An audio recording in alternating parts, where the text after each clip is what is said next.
Hello everyone, it's Silver. This is CrossOver, Roll for Initiative. So this is a match 3 RPG, but in a way that's really inventive, at least to me. I've never seen anything quite like this before.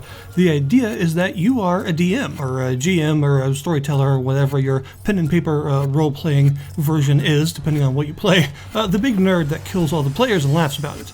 And as a DM, you choose a campaign, and your character sheet and everything is invaded by a whole bunch of pixely monsters, and you've got to defend it. And the cool thing is, the actual play space is your character sheet that you create when you make a character. And you have to defend it because all of the individual parts of it can actually be attacked by the enemies. The main obvious one is your HP, of course. As enemies attack your HP box, then you'll get hurt, and if it hits 0, then you lose. But everything else can be attacked as well. Your list of spells, your constitution score, all that stuff is what you're actually defending. And you have a large box of dice. Your 6 most common shapes from D4s all the way up to D20s.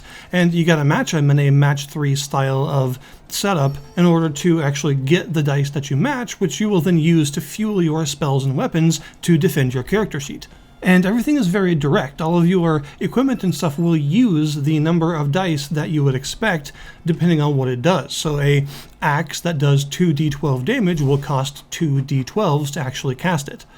This means that this is a very hectic and stressful game to play past the first couple of levels because you're splitting your attention between matching dice and actually using those dice to defend your character sheet. And the fact that you have to go back and forth and sort of move your eyes between these dice to match and all of these enemies invading the space and actually destroy all of them is really challenging. It is definitely a hard bit of gameplay design, but it is really fun to do. And hopefully you have a pause button. Just smack tab whenever you want to, and it'll pause the game. You can't interact with anything while it's paused, but you can hover over whatever you want to get tooltips and stuff. So if you forget what a spell does, or you want to read the description of an enemy, or you just want to look for the next couple of matches you need to make, whatever you got to do, if you need some time to do it, you can just smack tab and pause everything real quick, and then resume once you've got yourself gathered and you're ready to go.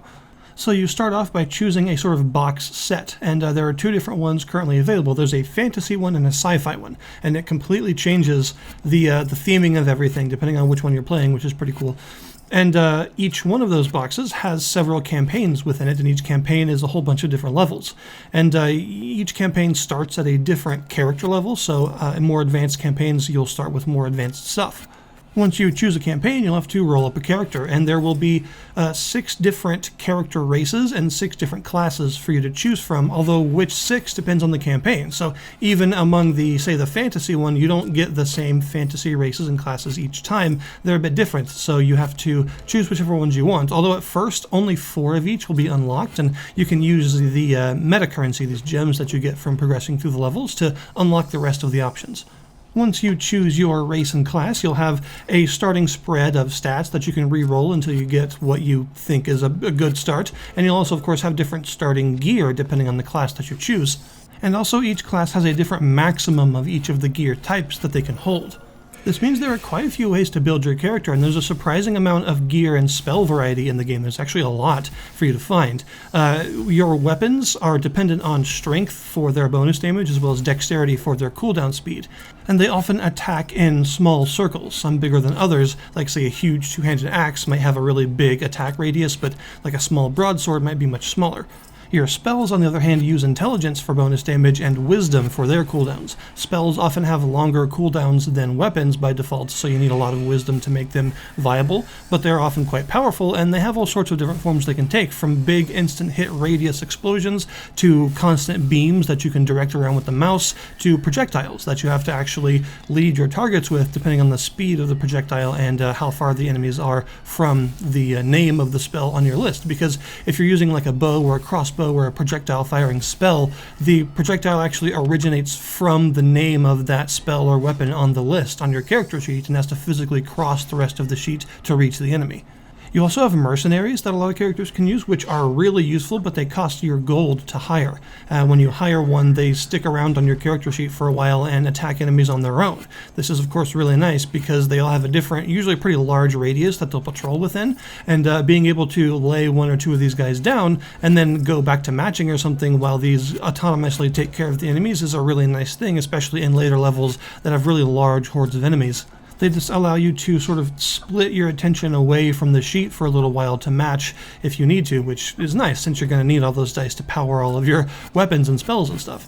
You also have 5 gear slots that you can equip various pieces of gear in. These can give you different bonuses like extra stats and stuff, but they also have an armor percentage value that they add up to a total armor box that you see there. And the armor is a flat percentage reduction to damage. So a 50 armor total will be a 50% damage reduction, and this will just make sure that things get damaged more slowly. When enemies attack something, the box around it will start to turn bright red, and eventually if it keeps getting attacked, it'll take one sort of hit of damage, and exactly what that means depends on what the box is. If it's your gold or experience, then it'll sort of just remove a percentage of it immediately from you.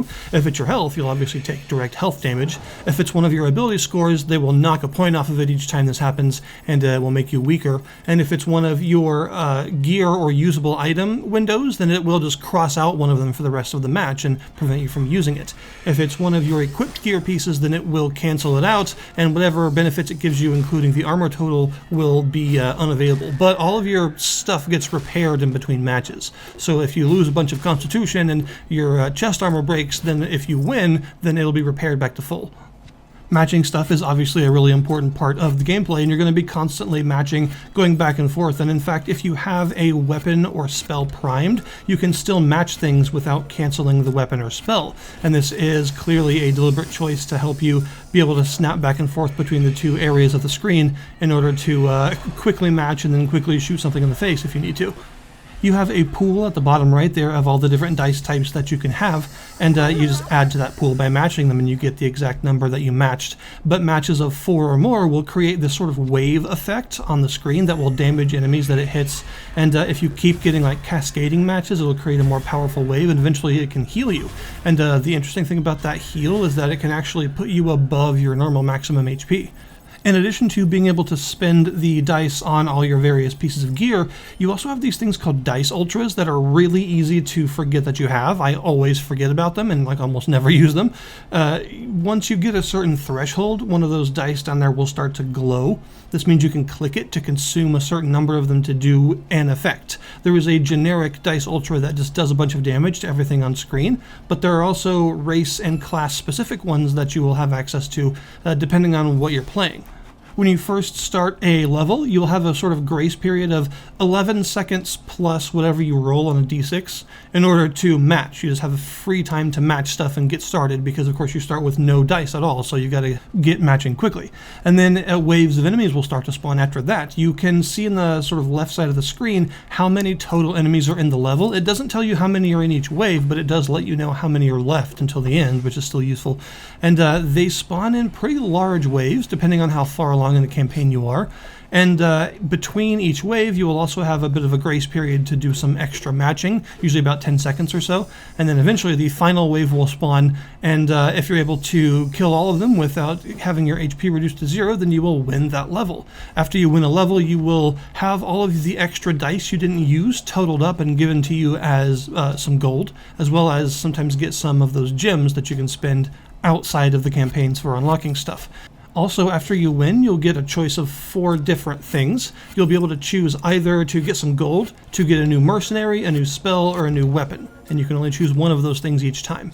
And there are, like I said, quite a few different things for you to find in this game. There's actually a surprising amount of variety in terms of all the gear and things that you can find. So choose whichever one looks the best to you, and then you'll be taken to a before the next match kind of screen where you can look at a shop, which will have some armor as well as some consumable items for purchase for your gold if you want, and you can even turn some of those gems into gold if you need to. And then once you're ready to go, you will start the next level and do it all over again until you go all the way through the campaign to the end, which will usually have some sort of big boss monster that spawns at the final wave, and then there you go, you will complete a campaign. And usually about halfway through a campaign you will unlock the next one so that you can keep continuing through the difficulties if you want and go through all the campaigns.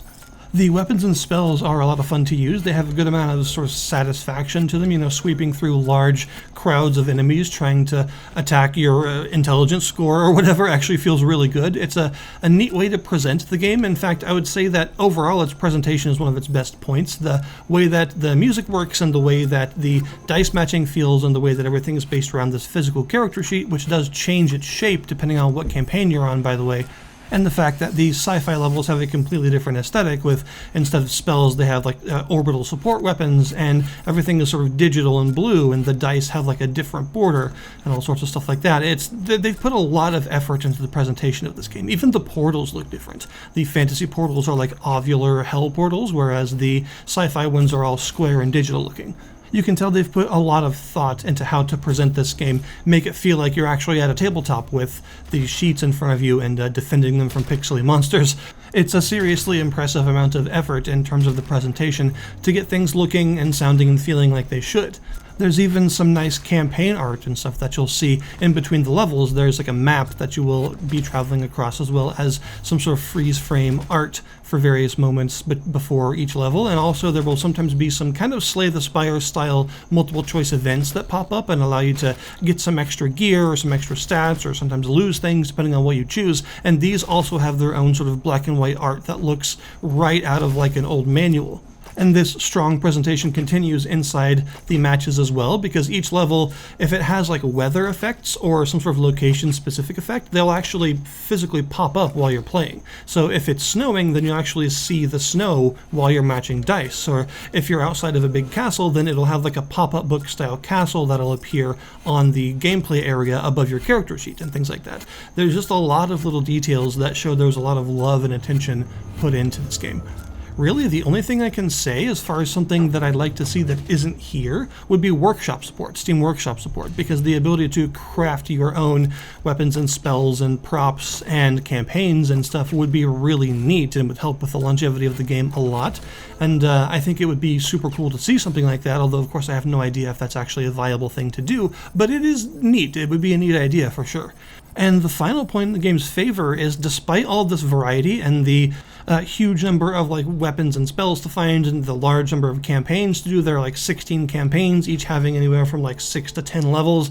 There's a lot of content here, and it's going to last you for a while. The game's only $10, which is an oddly low price for how much love and care was put into it. It is absolutely worth the $10, no question. If you're a fan of Match 3 RPGs, or you just like the aesthetic and you want to experience this kind of cozy tabletop experience, then it's such a well-presented and varied experience that I can definitely recommend it. And for only $10, it's really hard to say no. So I'll put the link in the description below this video to the Steam store page for CrossOver if you guys wish to check it out yourselves. Thank you very much for watching, and I'll see you next time.